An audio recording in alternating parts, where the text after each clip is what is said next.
다시 새롭게 하사 옛적 같게 하옵소서라는 제목으로 우리 하나님의 말씀을 증거하겠습니다.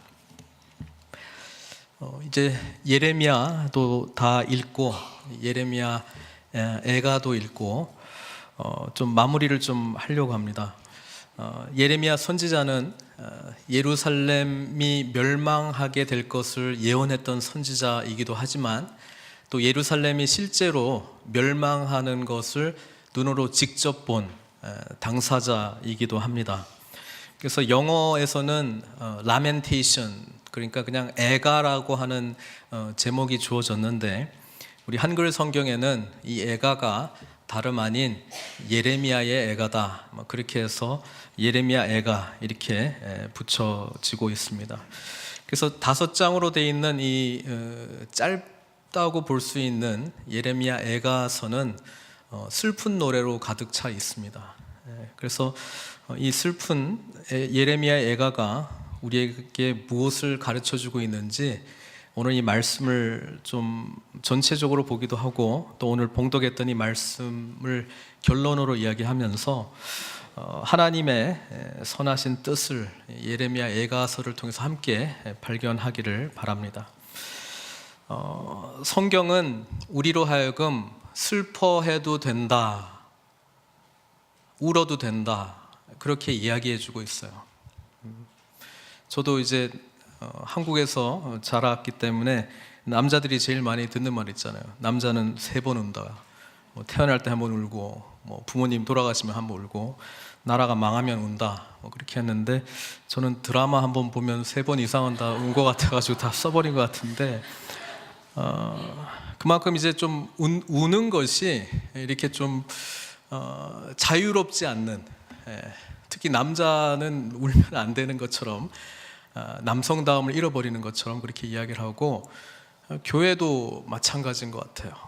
물론 기도 시간에는 울어도 되는 것 같은데 주일 예배 시간에는 적어도 통곡하면서 우는 거는 안 될 것 같고, 주일 예배 때 예배 드리러 오는 우리들은 슬퍼하면서 주일날 오면은 안 될 것 같고, 그래서 일단은 마음을 좀 추스리고 기왕이면 좀 밝은 옷 입고 여성분들은 이제 화장도 또 이쁘게 하고 하면서 누구한테 인사할 때 혹여라도 이 슬퍼하는 마음이 들킬까봐, 그죠?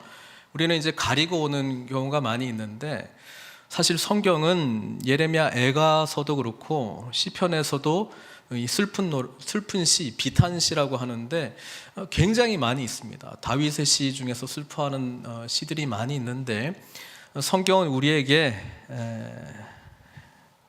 믿는 자 안에서 주님 앞에서 슬퍼하는 마음으로, 애통하는 심령으로, 비통한 심정으로 나올 수 있다고 분명히 말씀하고 있습니다. 그래서 예레미야가 1장을 한번 같이 볼게요. 1장 1절 뭐로 시작하고 있습니까? 슬프다. 우리 히브리어 원어에서는 그냥 그 탄식이에요. 그렇게 하나님께 나오기를 우리들에게 말씀하고 있습니다. 물론 예루살렘 성이 멸망했다라고 하는 것은 하나님의 백성인 이스라엘 백성들에게는 자신들의 모든 가치관, 세계관, 신앙, 삶의 근간이 되는 모든 것이 다 무너져 내리는 거예요. 그러니까 그것을 바라보면서 그냥 이 절규하는 탄식, 그걸로 이제 시작하고 있거든요. 그래서 예레미야 1장 1절은 우리 한글 성경은 그 감탄사를 어찌하여 이렇게 번역을 안 하고 그냥 슬프다, 슬프다 이렇게 표현을 했습니다. 이 성이여, 전에는 사람들이 많더니 이제는 어찌 그리 적막하게 앉았는고, 전에는 열국 중에 크던 자가 이제는 과부같이 되었고, 전에는 열방 중에 공주였던 자가 이제는 강제 노동을 하는 자가 되었도다, 이렇게 이야기를 하고 있습니다. 예레미야 애가는 하나님 앞에 또 믿음의 공동체 앞에 얼마든지 우리가 애통해하고 슬퍼하면서 나와야 된다라고 하는 메시지를 해주고 있어요.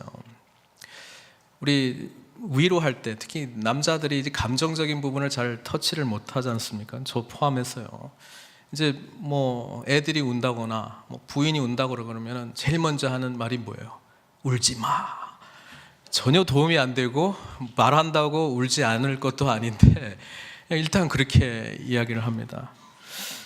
여러분, 성경은 우리로 하여금 이 슬퍼하고 애통하는 감정을 슬퍼하라고, 기꺼이 슬퍼하라고, 당연히 슬퍼하라고 그 감정을 표현하도록 허락하셨을 뿐 아니라 그 슬픔의 감정, 애통의 기간이 있어야 한다는 것을 말씀해 주고 있습니다. 그래서 주님 앞에 또는 공동체 앞에 정말 슬퍼하는 이 감정을 표현하지 못했다면 이 애가의 말씀들을 통해서 표현하시기를 바랍니다. 그리고 표현해야 됩니다. 슬퍼해야 될 것은 그 슬퍼하는 그 애도의 기간들을 겪어 나갈 때 우리가 다시 건강해질 수 있다라고 하는 것입니다. 그래서 예레미야 애가는 우리에게 슬픈 감정들을 표현하도록 허락한다. 그것이 얼마나 감사한지 모르겠어요. 그래서 제가 여기 그 탈봇 다닐 때 우리 교수님 한 분은 오늘날 예배에서 사라졌던 이 애통하는 예배를 회복할 필요가 있다는 거예요. 왜냐하면 많은 성도들이 아파하고 있고요, 힘들어하고 고통스러워하고 있는데 주일날에는 왠지 그냥 기쁜 얼굴로 와야 될 것 같고, 그래서 힘들면 못 오는 곳이 교회가 돼버렸어요. 왠지 아플 때 찾아갈 수 없는 곳이 교회 공동체가 돼버렸어요. 제일 먼저 가고 싶은 곳이 예배의 자리, 그리고 함께 하나님 앞에서 이 감정을 추스리지 못한 내 자신을 내어놓고 하나님의 은혜를 구하는 자리가 그곳이 돼야 되는데 하지 못하는 곳으로 만들어놨다는 거예요. 그래서 이 날은 여러분, 울고 싶은 자들은 다 와서 하나님께 울어라 라고 하는 애통의 예배를 회복해야 된다, 그런 이야기를 하는 걸 제가 들었는데, 목회를 하다 보니까 좀 그런 것 같아요. 정말 울고 싶은데 울지도 못하고, 그렇죠? 이게 하나님 앞에서의 우리의 모습이 되어서는 결코 아니라는 것입니다. 예레미야 애가는 슬픔을 담은 그 애가인데 5장으로 되어 있는 이 모습이 형식적으로 보면 굉장히 독특하게 되어 있어요. 1장이 22절로 되어 있고 2장도 딱 22절로 되어 있고 3장은 66절, 4장, 5장 전부 22절로 되어 있어요. 그리고 우리는 한글 성경 보니까 그냥 그런가 보다 하는데, 모르는 사람이 히브리어로 된 걸 딱 보면 이야, 뭔가 예술작품처럼 딱딱 떨어지게 지금 기록이 되어 있다는 거예요. 무슨 말이냐면 아크로스틱 구조로 기록되어 있다라고 하는데, 그게 뭐냐면 1절은 뭐 알파벳 A, 2절은 알파벳 B, C. 그러니까 히브리 알파벳이 영어하고는 좀 틀린데요, 22개입니다. 그러니까 1절씩 그 알파벳의 순서대로 기록이 되어 있다는 거예요. 그리고 3장은 66절이니까 이 3절씩, 첫 번째 알파벳의 3절, 두 번째 알파벳의 3절씩 이렇게 딱딱 기록이 되어 있어요. 여러분, 이게 두 가지 의미를 말씀하고 있는데요, A부터 Z까지, 인간이 언어로 표현할 수 있는 A부터 Z까지의 모든 슬픔과 아픔과 고통을 다 표현했다라고 하는 의미에서 알파벳을 처음부터 끝까지 한 절 한 절 다 담았다라고 하는 의미가 있고요. 그래서 이 애가 안에는 정말 이 멸망해가는 예루살렘 성을 바라보는 이 애통해하는 감정들이 다 기록이 되어 있다, 포함이 되어 있다. 언어로 표현하지 못하는 것들도 A부터 Z까지 하여튼 다 썼으니까 다 담겨져 있다. 완전한 애통이다, 슬픔이다, 이런 의미도 있고요. 또 하나는, 여러분 슬퍼해 보셨죠? 아파해 보셨죠? 고통 가운데 있어 보셨죠? 그 감정의 소용돌이 속에 있어 봤죠? 누구한테 이야기할 때 어떨 때는 분노의 마음으로 막 이야기하다가, 어떨 때는 막 울면서 슬퍼하면서 이야기하다가, 어떨 때는 막 히스테리컬하게 웃으면서 이야기했다가, 어떨 때는 무감각하게 이야기했다가, 감정 자체가 정리가 안 돼요. 감정은 정리할 수 있는 게 아니에요. 그런데 A부터 Z까지 이렇게 알파벳 순서로 탁탁탁 나열하면서 내 감정이 도대체 무슨 의미가 있는지 찾아가는 거예요. 찾아가는 거예요. 이 감정의 파편들을 이렇게 하나하나 조각조각 만들어서 하나님 안에서 도대체 뭐라고 말씀하시는가, 그 의미를 찾고 싶은 거예요. 그리고 이 애가 안에 그 의미를 발견했다는 거예요. 그래서 완벽한 슬픔이기도 하고, 완벽한 슬픔을 하나님 안에서 그 의미를 찾아내어서 완성한 작품, 그게 바로 예레미야 애가이고, 또 우리가 이 아파하고 슬퍼하고 고통스러운 상황 가운데에 하나님 앞에 반응해야 될 자세입니다. 완전하게 표현하시고 완전하게 하나님 안에서 그 파편들을 의미 있는 순서대로 정리해 나가야 됩니다. 그러면 A부터 Z까지, 헬라어로는 알파, 오메가까지, 모든 문제를 주님께서 가져가셔서 알파와 오메가 되신 우리 주님께서 하나님의 뜻 안에서 의미 부여해 주신다는 사실입니다. 그게 이 애가 의미는 모르지만 그냥 그 구조만 봐도 뭔가 의미 있는 것이다 라고 하는 것을 발견하게 된다는 거예요. 근데 더 놀라운 것은 이 아까 다 22절이고 몇 장이 66절이라 그랬어요? 3절 딱 가운데 있는 거, 그렇죠? 그러니까 누가 봐도 딱 보면 1장, 2장, 3장, 4장, 5장 이렇게 있으면 어느 게 중요하다고 생각할까요? 3장이 중요한 거야.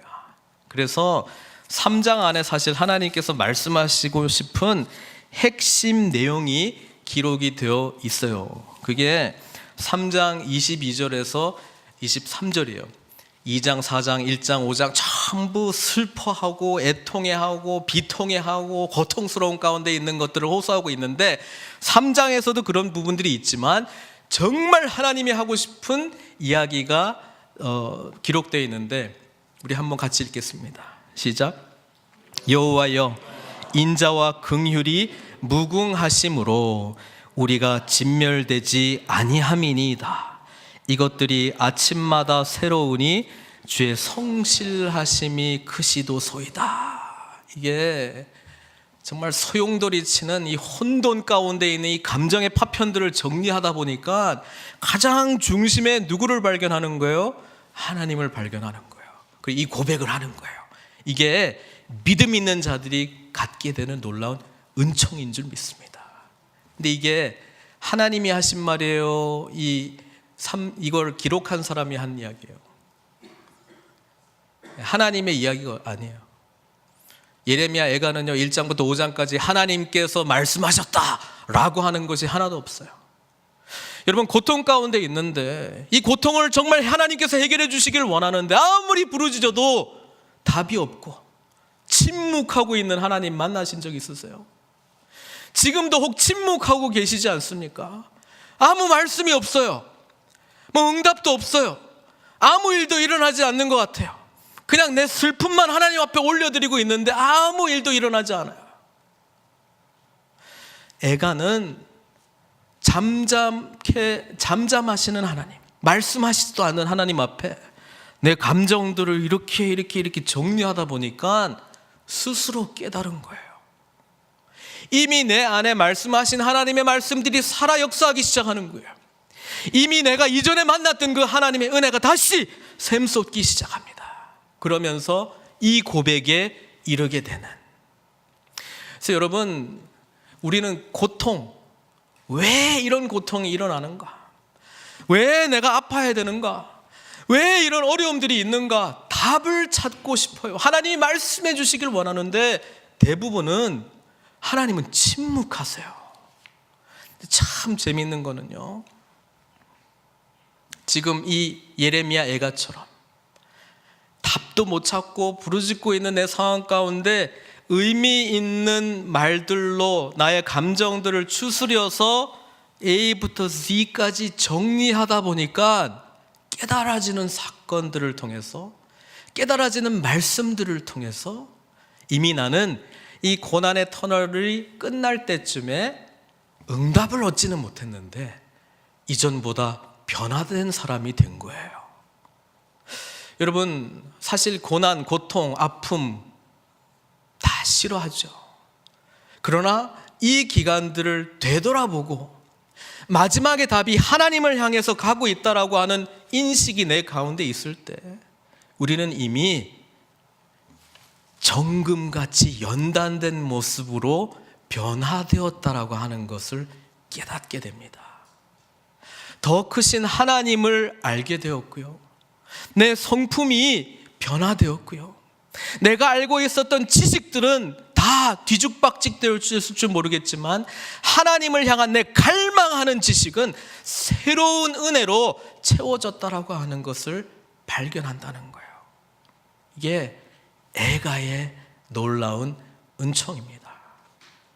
지금도 고통 가운데 계신 우리 성도님들, 아픔 가운데 하나님 앞에 부르짖었는데 여전히 오랫동안 답이 없으신 분들, 답 자체, 응답 자체이신 하나님께서 이미 만져주고 계시다는 사실을 믿으시고 지금 내 감정의 파편들을 주님 안에서 의미 있는 순서들로 엮어 나가시기를 바랍니다.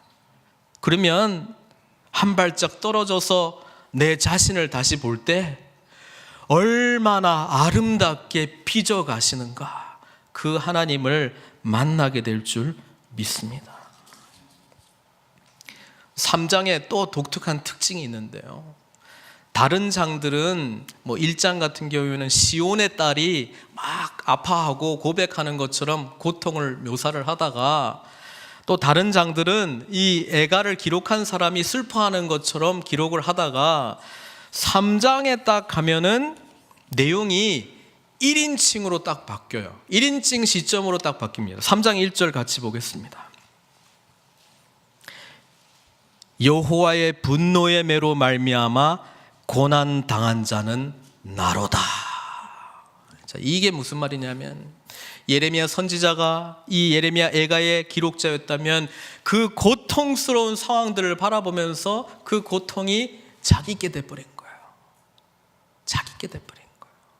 그리고 자기 자신에게 엄청난 고난이 실제로 임한 것처럼 지금 개인화된 이 공동체의 아픔을 노래하기 시작한다는 거예요.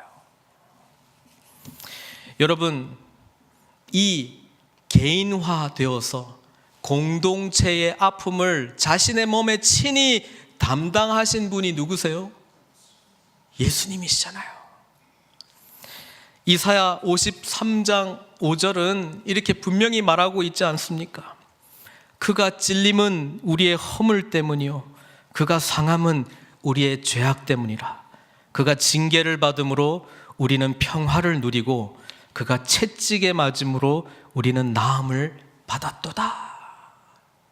예수님을 알지 못한 시대에는 예레미야가 이 고통과 아픔을 친히 자기가 다 짊어지고 고통스러워하면서 하나님 앞에 호소했어요. 그러나 예수님이 오신 이후의 시대를 받은 축복의 시대 속에 살아가는 우리들은 이 모든 아픔과 고통을 A부터 Z까지, 알파와 오메가까지 주님께서 친히 다 담당하셨다라고 하는 사실을 우리는 믿음으로 고백합니다. 그래서 아파도 주님께 나올 수 있어요. 주님께서 침묵하시면서 우리의 고통 한복판에 오셨기 때문에 그렇습니다.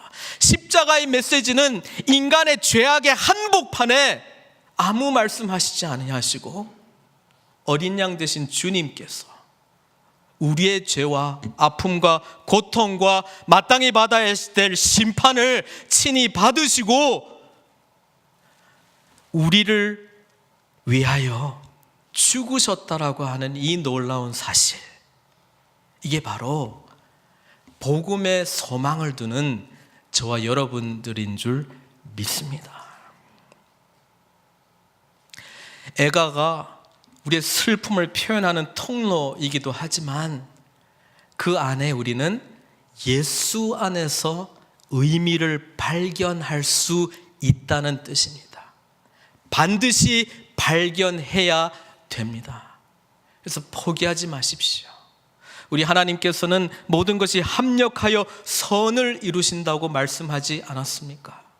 그래서 이 아픔 가운데, 고통 가운데, 아프면 아프다고 힘들면 힘들다고 토로하십시오. 고통스러운 신음소리를 하나님 앞에 올려드리십시오. 그리고 건강한 공동체, 그 자신의 연약함을 표현하십시오. 그러나 그것이 끝이 아니고 그 고난의 끝에 우리는 그 모든 아픔을 친히 담당하시는 주님을 보게 될 줄 믿습니다. 그래서 오늘 마지막 5장의 회복을 향한 기도가 결론이 되는 거예요. 예레미야, 애가의 결론이 되는 거예요. 어떻게 시작합니까? 여호와여, 주는 영원히 계시오며 주의 보좌는 대대에 이르나이다. 여러분, 울어야 될 때 실컷 울어본 사람은요, 나중에 눈물도 안 나오는 상황까지 가게 되면, 그리고 내 감정, 막 화난 감정, 막 미워하는 감정, 막 억울한 감정 다 쏟아내고 적막 가운데 있을 때, 그때 우리 이성이 발동하기 시작하는 거예요. 그러면서 내 자신 안에 답이 없고, 믿었던 당신에게 답이 없고, 의지했던 나의 안전지대에 답이 없고, 오직 하나님만 바라볼 수 없는 하늘로 주어진 위로를 받게 된다는 것입니다. 그래서 예수님께서도 누가 복이 있어요? 애통하는 자가 복이 있어요.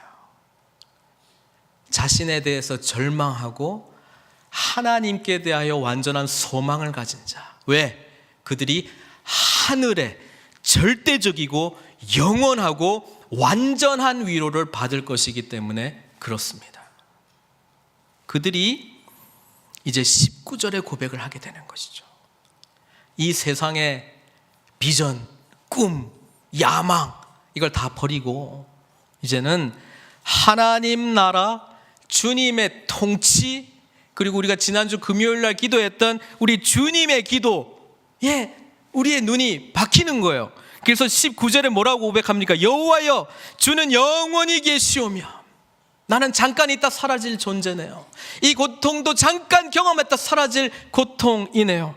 하나님은 영원하십니다. 하나님의 언약은 신실하십니다. 아버지 하나님을 내가 다시 바라봅니다. 그런데 주님께서는 보좌에 앉아 계시고 대대로 통치하시는 영원한 왕이시군요.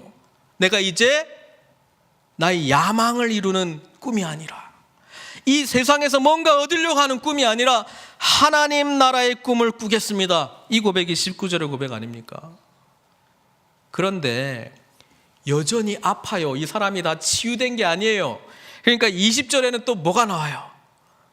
슬픔이 마음을 작동시켜가지고 또 뭐라고 반응합니까? 하나님을 내가 구하겠습니다 하고 했는데 그 다음에 딱 어떻게 바뀌어요? 주께서 어찌하여 우리를 영원히 잊으시오며 우리를 이같이 오래 버리시나이까? 그렇게 되는 거예요.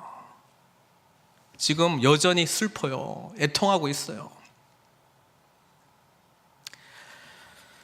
저도 우리 성도들 만나면 답도 아는데도 슬퍼해요. 슬퍼하는 자신을 바라보면서 믿음이 없다라고 생각하는지 모르겠는데, 그래서 더 낙심되는 것 같아요. 여러분, 예레미야 애가는 지극히 인간이 경험할 수 있는 정상적인 감정의 궤도를 걷고 있다고 말씀하고 있어요. 정답도 말했다가 막 억울해하기도 했다가 슬퍼하기도 했다. 이게 인간이에요. 그래서 있는 그대로 들어야 되는데, 저도 과거에는 잘못 많이 했고 지금도 잘못하고 있는지 모르겠습니다. 22절 반응했다고 그러시면 안 됩니다. 굳건하셔야죠. 주님만 믿으세요. 이렇게 때로는 20절 그냥 하도록 내버려둬야 되고, 정말 우리 하나님은 언제까지 답 주실 건지 같이 답답하고 그래야 되는데 꼭 답 주려고 그냥. 그러다가 21절 돌아오잖아요. 다시 21절 뭐예요? 여호와여 우리를 주께로 돌이키소서. 이 깨달은 거예요. 깨달은 거예요. 예레미야가 새 언약의 약속을 해줬잖아요. 제가 이 설교도 했지만 새 언약이 뭐예요? 이제는 뭐예요? 우리가 지켜가지고 해야 될 그거 말고 하나님이 새 마음을 주신다 그랬잖아요. 예? 그래서 이제 우리로 하여금 지키도록 해주신다고 말씀했잖아요. 그러니까 기도가 어떻게 바뀌냐면 여호와여 우리를 주께로 돌이키소서. 내가 주께 갈게요 이게 아니고 주께서 내 마음을 움직이셔서 나를 변화시켜가지고 주님께로 돌이키소서. 이렇게 고백하는 거예요. 그리하시면 우리가 주께로 돌아가겠사오니. 구약의 결말은 하나님의 율법 앞에 인간이 노력해서 거룩함을 이루려고 했다면 새 언약으로 오신 주님의 복음의 메시지는 죄 사함 받은 인간이 이제 우리 안에 내주하시는 성령의 능력으로 마땅히 율법을 이루는, 그게 우리가 살아가는 시대 아닙니까? 그러니까 제대로 기도하고 있는 거예요. 주께로 돌아가겠사오니 우리의 날들을 다시 새롭게 하사 옛적 같게 하옵소서. 에덴 동산 타락 이전의 에덴 동산으로 회복시켜 주시옵소서. 하나님과의 관계가 너무 진했고 주님께서 부르시지도 않아도 이미 우리 안에 있는 생명의 영 때문에 주님의 임재를 경험하고 주님과 영원히 같이 함께 교제하는 친밀한 은혜 속에 거하는 그 에덴 동산, 타락 이전의 에덴 동산으로 보내주시옵소서. 다시 우리 하나님은 신랑이 되시고 우리는 신부가 되고 알콩달콩 사랑하는 그 진한 관계로 다시 우리를 되돌려 주시옵소서. 그렇게 고백하는 거예요. 근데 또 22절은 어디로 돌아와요? 아직 슬픔이 해결이 안 됐자 그랬잖아요. 주께서 우리를 아주 버리셨사오며 우리에게 진노하심이 참으로 크시니이다.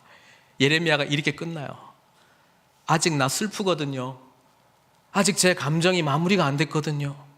그렇게 끝나요. 그래서 성서학자들이 우리 개역 한글 개역 개정판은 22절에 다른 번역이 있어요. 혹시 성경 가지고 보시면은 이거를 질문으로 끝내게 했어요. 어떻게 했냐면 22절을 이렇게 끝내지 않고 성경책 잘 찾아보시면 있는 거는 좋은 성경책이에요. 주께서 우리를 아주 버리셨나이까? 우리에게 심히 진노하셨나이까? 이렇게 끝나요. 왜냐하면 지금 회복의 기도를 하고 있는데 마지막을 버리셨사옵니다 이렇게 끝날 수는 없다고 생각한 거예요. 그래서 22절을 질문형으로 바꾸기도 하고요. 혹시 NASB 그 영어 성경을 가지고 있으면은 unless라고 하는 접속사를 넣어버려요. 회복시켜 주시옵소서 이렇게 되는 거예요. 22절 주께서 우리를 아주 버리셨사오며 우리에게 진노하심이 참으로 크신 것이 아니라면 여호와여 우리를 주께로 돌이키소서 이렇게 번역이 되는 거예요. 실제로 어떤 학자는 21절하고 22절을 바꿔놓은 번역으로 해야 된다 이렇게 주장하는 사람도 있어요. unless로 번역을 하기도 하고요. 킹 제임스 버전은 이것을 접속사가 있어요. 근데 우리 개역 한글 개역 개정판은 이 접속사를 번역을 안 했어요. 어떻게 번역을 해야 될지 몰랐나 봐. 이래도 이상하고 저래도 이상하고 그냥 아예 빼버렸어요. 근데 킹 제임스 버전은 어떻게 번역을 하냐면 but로 번역을 합니다. but로 번역하면 어떻게 돼요? 여호와여 우리를 주께로 돌이키소서 그리하시면 우리가 주께로 돌아가겠사오니 우리의 날들을 다시 새롭게 하사 옛적 같게 하옵소서. 그러나 주께서 우리를 아주 버리셨사오며 우리에게 진노하심이 참으로 크시니이다. 기도는 이렇게 하는데 상황은 절망적이라서 절망으로 끝나는 번역을 해버렸어요. 근데 우리 한글 성경은 접속사를 샥 빼버렸어요. 왜 그랬을까요? 저는 이렇게 생각합니다. 우리 감정에 소용돌이 치는 감정에 여지를 남겼어요. 아직 해결이 안 됐거든요. 돌아와서 제대로 된 기도할 줄 알아요. 근데 여전히 이렇게 기도했다가 화냈다가 이렇게 기도했다가 왜 우리를 이렇게 오랫동안 버리셨나니까 이렇게 기도했다가 언제까지입니까? 이렇게 또 나왔다가 그게 끝이 없는 거예요. 사랑하는 성도 여러분, 혹시 지금 21절하고 22절에서 왔다 갔다 하신 분 계세요? 언레스 됐다가 버트 됐다가 질문으로 바뀌었다가 막 답답해하고 있는데 답은 알고 있는 것 같은데 상황은 막 화나기도 하고 화낸 내 자신이 싫기도 하고. 하나님은 그 모든 감정의 소용돌이를 하나님께 가져오라고 합니다. 여러분, 제가 아까 예레미야 애가의 독특한 구조 이야기할 때 알파벳 순서대로 기록됐다고 말씀드렸잖아요. 5장은 22절이긴 한데 알파벳 순서로 기록이 안 돼 있어. 그래서 저는 이렇게 생각하는 거예요. 제 유일한 해석이에요. 어디 가도 못 찾아요. 숙제로 남겨놨어요. 우리들 보고 하나님 앞에서 직접 답을 찾으라고. 여러분, 신앙생활이 이거예요. 하나님을 믿죠. 그러나 삶이 꼭 내가 생각하고 계획하는 것만큼 돌아가지 않죠. 때로는 감당할 수 없는 아픔과 슬픔이 나에게 찾아오죠. 내가 이미 하나님께 대해서 신실하게 믿고 알고 있었던 하나님마저 잘 보이지 않을 때 있죠. 그럴 때라도 침묵하시는 하나님일지라도 주님께로 오라는 말씀입니다. 그리고 주 안에 하나님께서 이 연결되지 않는 혼돈 가운데 있는 내 감정을 추스리시며 의미 있는 정제된 삶으로 인도해 주시겠다라고 하는 것이 우리 하나님의 약속인 줄 믿습니다. 예레미야의 애가의 미완성을 하나님께서는 저와 여러분들에게 완성하라고 말씀하고 계세요. 그것은 주님 안에 가능합니다. 그래서 우리에게 소망이 있다는 것입니다. 사랑하는 성도 여러분, 지금 어떤 상황 가운데 있을지라도 주 안에서 모든 것을 합력하여 선으로 인도하시는 주님을 만나시는 저와 여러분들 되시기를 주님의 이름으로 축원드립니다. 이 시간 같이 기도하기를 원합니다. 특히 지금 울어도 울지 못한 분들을 향해서 말씀드립니다. 우리 주님께서 이런 말씀하셨거든요. 이 세대를 무엇으로 비유할꼬? 비유하건대 아이들이 장터에 앉아 제 동물을 불러 이르시되 우리가 너희를 향하여 피리를 불어도 너희가 춤추지 않고 우리가 슬피 울어도 너희가 가슴을 치지 아니하였다 함과 같으니라. 오늘날 정말 그런 것 같아요. 내 있는 모습을 그대로 내어놓지 못하는 모습, 슬픔은 슬프다고 아픔은 아프다고 괴로움은 괴롭다고 말하지 못한 공동체가 어찌 하나님의 공동체이겠습니까?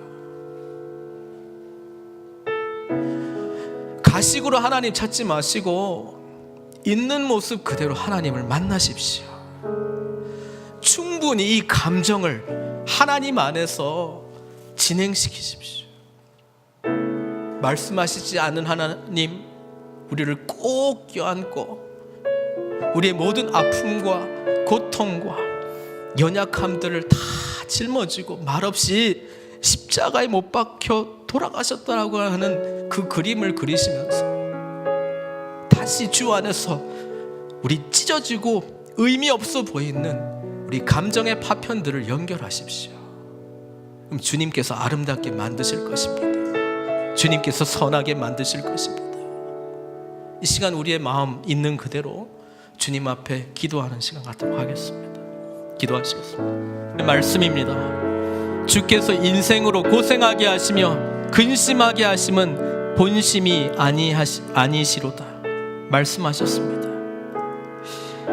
여러분, 아픔과 고통 가운데 있는 우리 성도님들, 하나님 앞에 우리의 감정을 솔직하게 올려드리시고 이미 우리의 연약한 모든 것을 치유하신 주님을 만나시고 지금 예레미야 애가의 핵심 여호와의 인자하심과 긍휼하심이 무궁하시다는 것과 하나님께서 우리를 진멸하시기 원하시지 않는다는 것과 오히려 구원하시고 기쁨을 주시고 새롭게 날마다 주의 성실하심을 베풀어 주시길 원하시는 것이 하나님의 마음임을 알고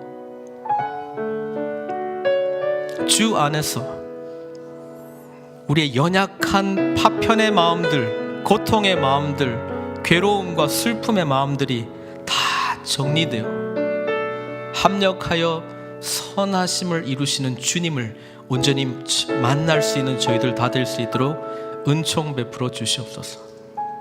예수님의 귀하신 이름으로 기도드리옵나이다.